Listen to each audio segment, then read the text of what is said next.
आज सुबह के सत्संग में आप जी ने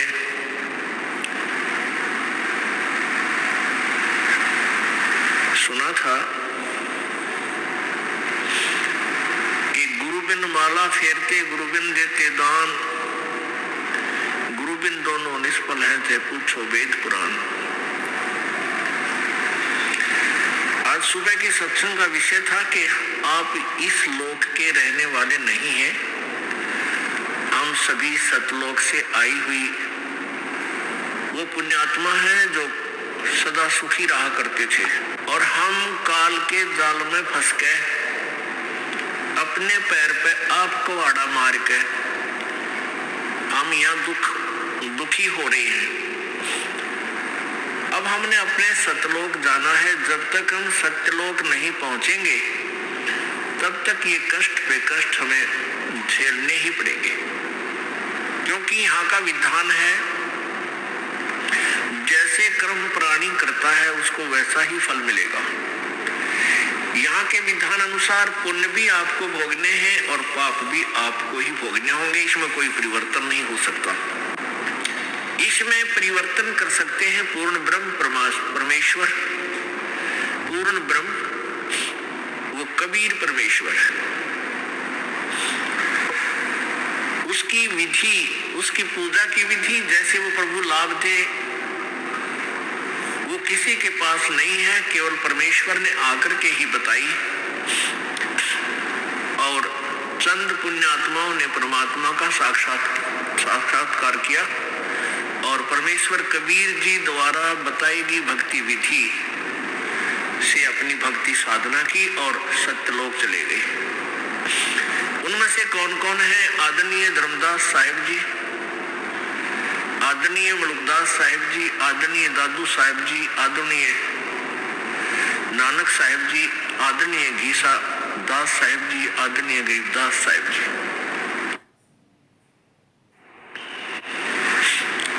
जब तक हम सतलोक नहीं जाएंगे हम यही दुखी होते रहेंगे।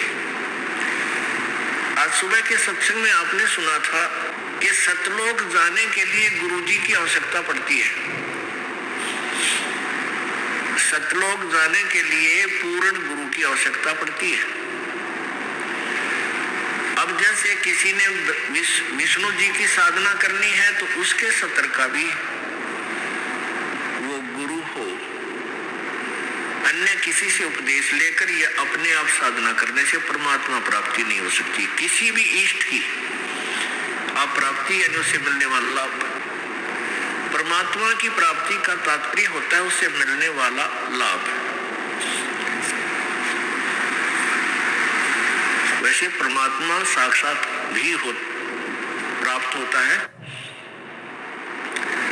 अब जैसे हमने गाय लेनी है, भैंस लेनी है, तो भैंस या गाय जो दूध वाली है उसका प्राप्ति का क्या कारण है, क्या तात्पर्य है कि गाय मिले तो उससे मिलने वाला लाभ हमें मिला, दूध मिला, घी मिला, दही मिली, मक्खन मिला, और गाय साक्षात भी है।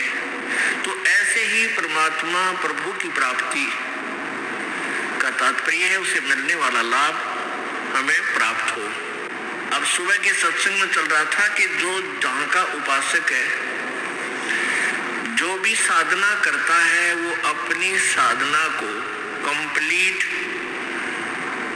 और श्रेष्ठ मान रहा है। गीता जी अध्याय नंबर 4 के श्लोक 25 से लेकर 30 तक यही विवरण दिया है कि कोई तो देवताओं की पूजा में व्यस्त है, मगन है, और कोई तीर्थ व्रत आदि उपासनाएं करता है, और कोई योगासन ही करता है, कोई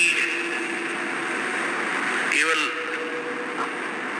कठिन व्रत ही करता है, कोई योग अभ्यास करता है, कोई प्राण अपान की गति से ही कुछ सिद्धियां प्राप्त कर लेता है। ऐसे साधनाएं करते हैं और सभी अपनी अपनी साधनाओं को पाप नाशक जानकर करते हैं। अपनी उन साधनाओं को पाप नाशक जानते हैं। पाप नाशक मीन मोक्ष प्राप्ति का, क्योंकि पापनाश हुए बिना हम परमात्मा प्राप्ति नहीं कर सकते। लेकिन गीता जी अध्याय नंबर 4 के श्लोक 32 में कहा है कि इस प्रकार जो आपने अभी 25 से लेकर 30 श्लोक में सुना, इस प्रकार के बहुत से विस्तार से यज्ञ अनुष्ठान तत्व ज्ञान उस पूर्ण परमात्मा सच्चिदानंद घन की वाणी में विस्तार से कहे गए हैं, उनको सुनो। उनके लिए कहाँ जाना है? चौथे अध्याय के 34वें श्लोक में कहा है कि उस तत्व ज्ञान को सुनने के लिए उस तत्वदर्शी संतों के पास जाओ, उनको दंडवत प्रणाम करो और निष्कपट भाव से सरलता पूर्वक उनसे वो ज्ञान पूछो। तब वो तत्वदर्शी संत तुझे उस परमेश्वर के बारे में, परमात्म तत्व के बारे में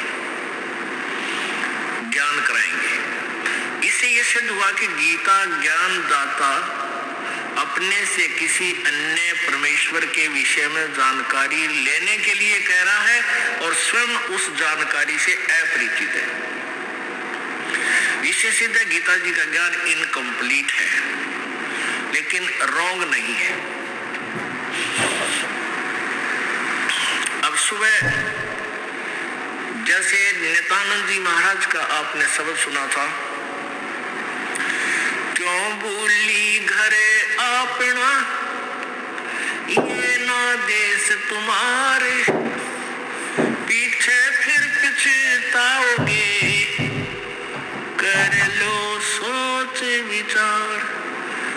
अब नित्यानंद जी महाराज विष्णु जी के उपासक थे और वो भी ज्ञान का जो दृष्टिकोण रखते थे,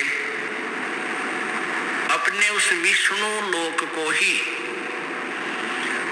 पूर्ण मोक्षदायक धाम मानकर उसी को टारगेट बनाए हुए थे और वो अपने उस ज्ञान को, अपने उस साधना को मोक्षदायक मानते थे, तभी तो उसको कर रहे थे और तभी तो उनके ढोल के डंके पर वो आवाज लगा रहे थे। अब वो नित्यानंद जी कौन थे? नित्यानंद जी के गुरुजी कौन थे? संत गुमानी दास जी।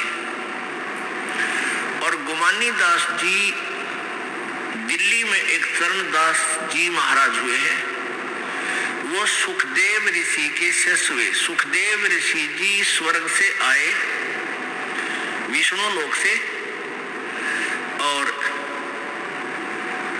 चरणदास जी को दिल्ली में मिले, उनको अपना शिष्य बनाया और स्वर्ग तक के ज्ञान से उसको परिपूर्ण किया। उस चरणदास जी महाराज की परंपरा में उनके ही ज्ञान के आधार से आगे चल के एक गुमानी दास जी संत हुए, वो इस नित्यानंद महाराज के गुरुदेव थे। तो इससे सिद्ध हो गया कि कौन से कुएं का पानी है। ये स्वर्ग तक की साधना श्री नित्यानंद जी महाराज किया करते थे, संत नित्यानंद जी। तो और वो सुखदेव को कैसे ज्ञान प्राप्त हुआ आपको सुबह बताया। अब सुबह आपको बताया तो वही ज्ञान संत गरीबदास जी महाराज जी ने अपनी अमृतवाणी में लिखा है, और कैसे राजा जनक ने उस बूढ़ी आत्मा को समझाया। अब जैसे कि सुखदेव ऋषि जी को भगवान विष्णु ने भी ये कह दिया था कि आप जाइए और राजा जनक से उपदेश लीजिए। उसी आधार से उसने राजा जनक से उपदेश लिया। फिर राजा जनक ने उनको, सुखदेव को बताया कि जो साधना, जिस सिद्धि को प्राप्त करके आप घूम रहे हो, इससे आपका मोक्ष नहीं है। अब गरीबदास जी की वाणी का आनंद, यानी परमात्मा सच्चिदानंद घन की वाणी है ये। परमेश्वर कबीर जी ने गरीबदास जी महाराज जी के अंतःकरण में, अर्थात इस कंप्यूटर में, उनकी आत्मा में आत्मा की जिप में वो डाल दिया अपना पूरा मटेरियल, पूरा ज्ञान भर दिया। तो गरीबदास साहिब जी ने क्या बताया है, कल्प करी शिव पुरुष को गौरी सुनाया ज्ञान, आशा तृष्णा थिर हुई अमर कच्छ परवान। सुनत ज्ञान अनभय पद बाणी, अंड फूट चेतन भय प्राणी। कोट कोट जन्मों के कर्मा, दमन किए चिन्ह निज धर्मा। ऐसा ज्ञान अगम गौराया, पर जामी चेतन हो आया। चेतन होकर भरा हुंकारा, शिव योगी मन माही संभारा। अब जैसे अमरनाथ कैसे बना, एक समय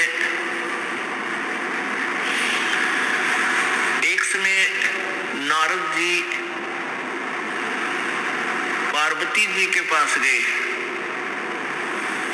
पार्वती जी से कहा कि हे माई, आपके 108 जन्म हो चुके हैं और आप जन्म और मृत्यु के इस घोर कष्ट को सहन कर रही हैं।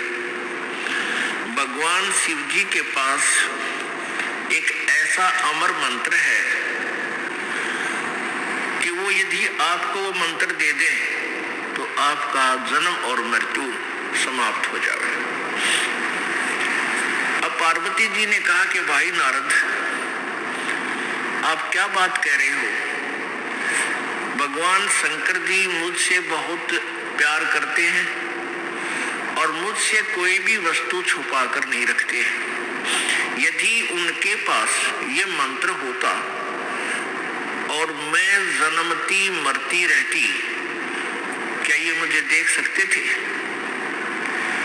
भगवान नारद जी ने कहा कि माता, आपके विश्वास के लिए भगवान शिव जी जो गले में 108 जो सिर डाल रखे ना, खप्पर खोपड़ी, वो आपके हैं। आपसे इतना प्यार करता है ये, आपकी मृत्यु के बाद भी आपकी इस निशानी को वो साथ रखता है। लेकिन मंत्र आपको नहीं दे रहा, ये मुझे नहीं मालूम, ये वही बताएंगे।